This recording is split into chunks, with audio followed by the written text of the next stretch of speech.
दोस्तों, एक 40 साल की महिला घर पे अकेली रहती थी। उसके पति का देहांत हो चुका था। उसकी केवल एक बेटी थी। उसकी भी शादी उसने कर दी थी। एक दिन की बात है, वो औरत अपने दामाद को अपने घर पे बुलाती है और कहती है, दामाद जी, आज मेरे घर पर आइए, बहुत अर्जेंट काम है। उसका दामाद बोलता है, ठीक है सासू माँ, मैं आपके घर पे आता हूँ। कुछ देर के बाद उसका दामाद अपने ससुराल में अपनी सास के पास आ जाता है। तब वो सास से कहता है कि बोलिए सासू माँ, आपने किस लिए बुलाया है। तो सास कहती है कि दामाद जी, तुम तो जानते हो कि मेरे पति नहीं हैं। उनका 1 साल पहले ही देहांत हो चुका था। मेरी भी कुछ इच्छाएं होती हैं। मुझे भी अकेलापन महसूस होता है। ये सब बातें कहते कहते वो अपने दामाद के करीब में चली जाती है और उसके साथ अश्लील हरकतें करना शुरू कर देती है। चूंकि दामाद भी 25 साल की उम्र का था, इसलिए वो भी समझ जाता है कि अब उसकी सास क्या चाहती हैं। उसके अंदर भी उत्तेजना भर जाती है और वो अपनी सास के साथ संबंध बनाना शुरू कर देता है। वो इतनी जोरदार तरीके से संबंध बनाता है कि अपनी सास की हालत खराब कर देता है। इन लोगों का ये घिनौना काम अब हमेशा चलता रहता है। लेकिन दोस्तों, एक दिन की बात है, इन दोनों के साथ एक ऐसी घटना घट जाती है जिसकी कोई कल्पना भी नहीं कर सकता। जी हाँ दोस्तों, जब आप लोग सुनेंगे तो शायद आप लोगों को बहुत हैरानी होगी। इसलिए इस वीडियो को पूरा ज़रूर देखिएगा, क्योंकि इस वीडियो के अंत में आप लोगों को एक बहुत बड़ी सीख मिलने वाली है। तो आइए जानते हैं पूरी घटना इस वीडियो में। लेकिन वीडियो में आगे बढ़ने से पहले बस वही छोटी सी रिक्वेस्ट कि वीडियो को लाइक नहीं किया तो वीडियो को लाइक कर दीजिए। चैनल को सब्सक्राइब नहीं किया तो सब्सक्राइब कर दीजिए, जिससे मेरा हौसला बढ़ता रहे। दोस्तों, ये घटना है उत्तर प्रदेश के एक जिले की। वहाँ पे एक छोटा सा गाँव होता है। उस गाँव में एक छोटा सा परिवार होता है। उस परिवार में एक औरत रहती है जिसका नाम रेशमा होता है। रेशमा घर में अकेली रहा करती थी। उसके पति का देहांत 1 साल पहले हो चुका था। रेशमा की एक बेटी होती है जिसकी उम्र 18 साल की होती है। उसका नाम दोस्तों पूजा होता है। वो पढ़ने लिखने में बहुत काफ़ी होशियार थी, लेकिन उसने पढ़ाई केवल 12 तक ही की थी। पैसे के अभाव में ही उसकी आगे की पढ़ाई छूट गई। वो देखने में बेहद ही खूबसूरत होती है। उसे जो भी देखता था बस उसका दीवाना हो जाता था। वो अपनी माँ के साथ घर में ही रहा करती थी। माँ बेटी दोनों किराने की दुकान चलाया करते थे। इस तरीके से धीरे धीरे करके उनका समय गुजरता जाता था। रेशमा के जो पति थे वो 1 साल पहले ही दुनिया छोड़ के जा चुके थे, इसलिए रेशमा को हमेशा अकेलापन महसूस हो रहा था। उसे वो शारीरिक इच्छा पूरी नहीं हो पा रही थी। वो मन ही मन तड़प रही थी। रेशमा के घर पे एक लड़का आता था जो कि उसी के गांव का होता है। उसकी उम्र दोस्तों 25 साल होती है और उसका नाम विकास होता है। वो एक डीलर प्रॉपर्टी का काम किया करता था। उसके पास पैसे की कोई कमी नहीं होती थी। वो रोज़ाना रेशमा के घर पे आता था और रेशमा से घंटों घंटों तक बातें किया करता था। इस बीच रेशमा उससे छेड़छाड़ भी किया करती थी, हंसी मजाक भी किया करती थी और हमेशा हंस बोलकर बातें किया करती थी। रेशमा को जब भी पैसे की ज़रूरत होती थी तो वो विकास से मांग लिया करती थी। विकास भी उसको पैसे बिना झिझक के दे दिया करता था। इस तरीके से दोस्तों समय गुजरता जाता है और दोनों के बीच में एक ऐसा रिश्ता बन जाता है कि जिसे कोई सोच भी नहीं सकता। रेशमा उससे संबंध बनाना चाहती थी, लेकिन वो कुछ कह नहीं पा रही थी। उधर विकास की भी वही हालत होती है, मगर दोनों डर के मारे एक दूसरे से कह नहीं पाते थे। वो सोचते थे कि अगर हम लोगों के बीच में कुछ होगा, लोगों को पता चलेगा, तो हम लोगों की बहुत ज़्यादा बदनामी होगी। क्योंकि रेशमा की जो उम्र थी वो 40 साल की थी और विकास की उम्र 25 साल की थी। दोनों की उम्र में करीब 15 साल का फासला होता है। इसलिए वो दोनों अपने दिल की बात नहीं कह पा रहे थे। धीरे धीरे समय गुजरता जाता है। एक दिन रेशमा बहुत ही खतरनाक प्लान बनाती है और उसके बाद वो विकास को फ़ोन करके अपने घर पर बुलाती है और विकास से कहती है कि विकास, मैं चाहती हूँ कि मैं अपनी लड़की की शादी तुमसे कर दूँ, लेकिन इसके लिए तुम्हारे घर वाले नहीं मानेंगे, क्योंकि गांव का मामला है, ऐसा वो कभी होने नहीं देंगे। विकास कहता है, आप तो मेरे मुंह की बात छीन ली हैं। मैं भी चाहता था आपसे कहना, लेकिन कह नहीं पा रहा था। आप लोग मेरे माता पिता की चिंता मत करिए, मैं उन्हें किसी तरीके से मना लूँगा। ये कहकर विकास अपने घर पे चला जाता है और अपने माता पिता से रेशमा की बेटी पूजा से विवाह करने की बात कहता है। लेकिन उसके माता पिता तैयार नहीं होते हैं। वो कहते हैं, बेटा, गांव की बात है, ऐसा कभी होता थोड़ी न है।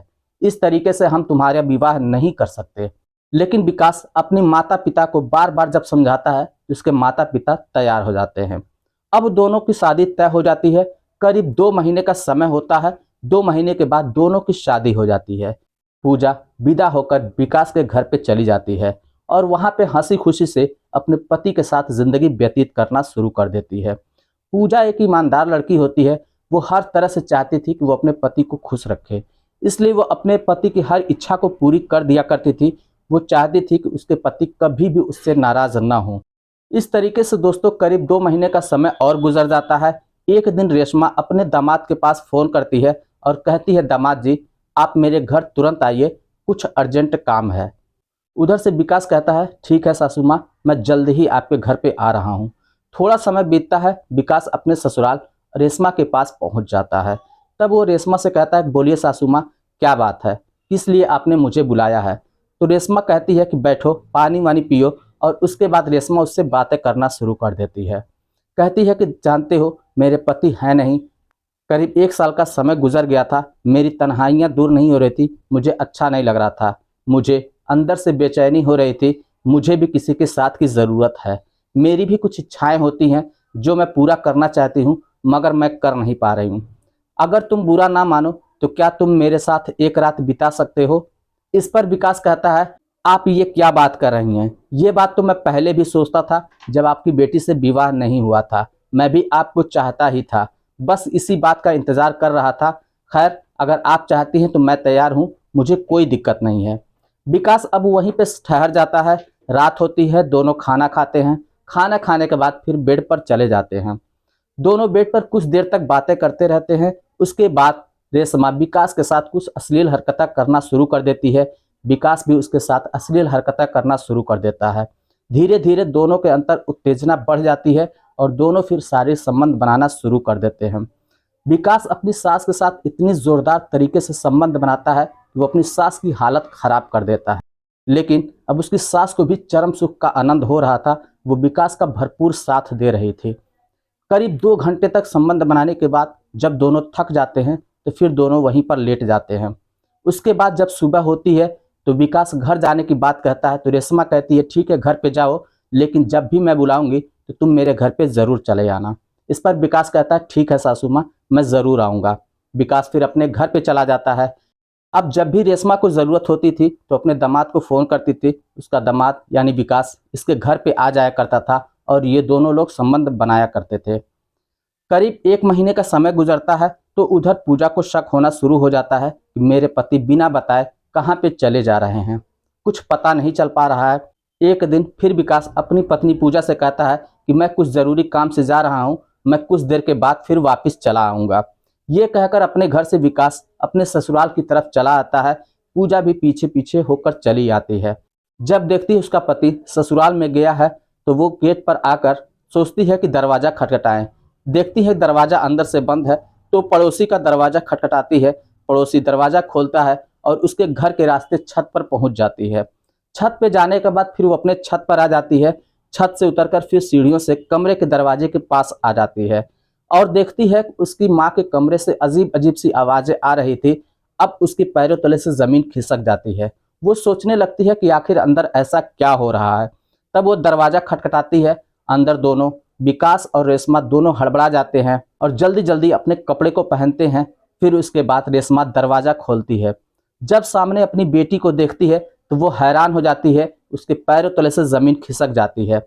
अब पूजा उन दोनों को गाली गुप्ता देना शुरू कर देती है और कहती है, मैं तुम लोगों को पुलिस के हवाले करूंगी, इसकी सज़ा तुम लोगों को ज़रूर मिलेगी। इस बात को सुनकर विकास और रेशमा दोनों घबरा जाते हैं और दोनों सोचते हैं कि अगर इसने पुलिस ने कंप्लेन कर दिया तो फिर हम लोग कहीं के नहीं रहेंगे।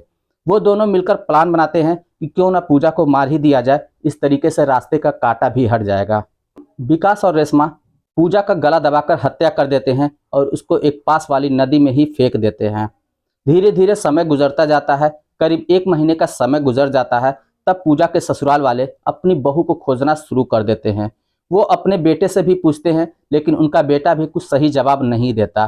तब उनके ससुराल वालों को कुछ शक होने लगता है। वो सोचते हैं कि मेरी बहू आखिर गई तो गई कहाँ, क्योंकि पूजा ऐसी थी ही। वो अपने सास ससुर की बहुत सेवा किया करते थे। उसके सास ससुर भी उसे बहुत ज़्यादा मानते थे। अब जब पूजा नहीं मिलती है तब जाके वो थाने में कंप्लेन करते हैं तो पुलिस छानबीन करना शुरू कर देती है। जब उसके मोबाइल को ट्रेस पे लगाया जाता है तो उसकी अंतिम लोकेशन उसके माँ के घर से दर्ज की जाती है। पुलिस उसके माँ के घर पे पहुंचती है और रेशमा से पूछताछ करना शुरू कर देती है, लेकिन रेशमा कुछ भी बताने को तैयार नहीं थी। जब लेडीज पुलिस उसको मार पीट लगाती है तब जाके रेशमा सब कुछ सच सच उगल देती है। अब ये बात सुनकर पुलिस वाले भी हैरान हो जाते हैं। उसके बाद विकास और रेशमा दोनों को गिरफ्तार कर लिया जाता है, कोर्ट में पेश किया जाता है। जज साहब इन दोनों को आजीवन कारावास की सजा सुना देते हैं। तो दोस्तों ये रही कहानी।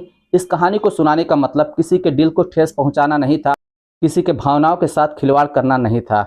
वैसे आप लोगों की इस कहानी के बारे में क्या राय है? आपकी जो भी राय हो आप हमें कमेंट बॉक्स में लिखकर ज़रूर बताइएगा।